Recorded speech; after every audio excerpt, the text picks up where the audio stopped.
referenced this short a couple times, but never did a full-on review of it, and I really should, because truth be told, it's a very, very, very impressive short. If you were to show me any part of this, I would swear this was a feature-length film.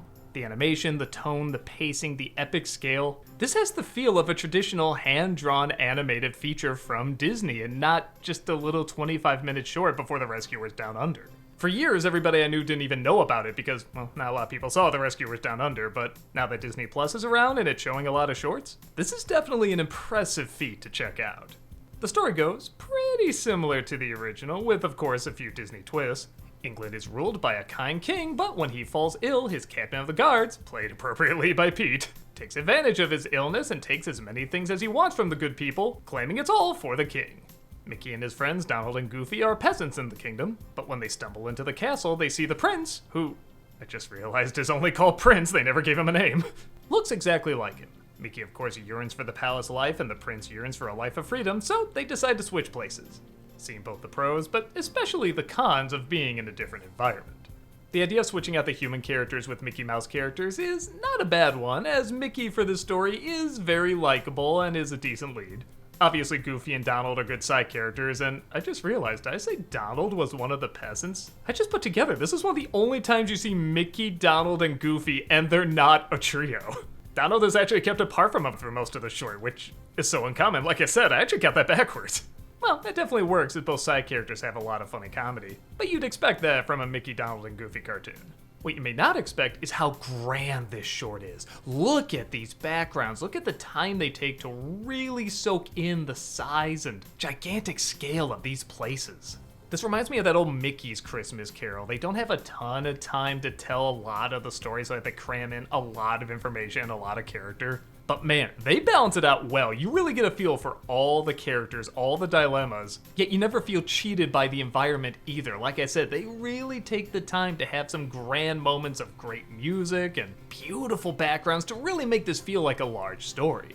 This is probably the most ambitious Mickey Mouse short I've seen since Fantasia. This so easily could have been told half-assed, and I think everyone would be okay with it. Yeah, Mickey Mouse, Prince of the Pauper, whatever. We'll take just a cute little short before the main movie, but they go out of their way to make this especially cinematic. Part of why it probably works in such a short time span is that we are already familiar with these characters. You show us Mickey Mouse, we know his personality. You show us Goofy, we know his personality. The same with Pete and Donald and everyone else. They're very easy characters to understand, and they're also very easy to enjoy. So when you do have to get to the more dramatic moments, like say the king dying or a group of people being oppressed, the emotions get across very quickly. But again, the backgrounds and the animation help fuel the emotion. I love when the prince hears that his father is dead. Just look at this animation here. The king is dead, and the prince is to be crowned at once. Father. That's all you need. They really work in a lot without having to cram in too much dialogue or exposition. It's so good, I do wish it was longer. Like after that moment I mentioned with the king dying, I really want that sadness to take its time. Like, look at this background of Mickey just walking towards the window and staring out at the kingdom. That is so powerful, but it's only a few seconds. Imagine if you worked in a few minutes of that, or maybe even a song here, or some nice musical score or something. I feel like you could really do more with this.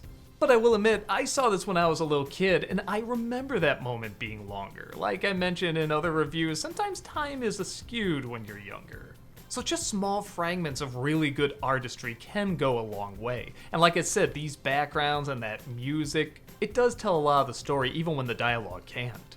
It also does make time for the traditional sword fighting and villains being evil and hanging out in their evil lairs and slapstick comedy, good wordplay, all that fun stuff. I do feel bad it doesn't get more attention because, like I said, Rescuers Down Under didn't do very well. It showed before then, and when the movie came out, they didn't have the short show with it. In fact, somewhere on YouTube, you can actually find some lost media of the Prince and the Pauper saying, "Get ready to watch The Rescuers, here's an intermission," which I remember seeing because we were one of the few families that actually went to see The Rescuers Down Under and had a great time. That's another great bit of underrated animation.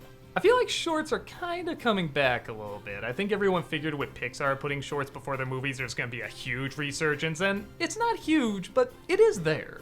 Between YouTube having a lot of animated shorts and streaming services now starting to work in a lot more shorts, it's nice to see more people having an interest in seeking them out because there really are a lot of great ones out there.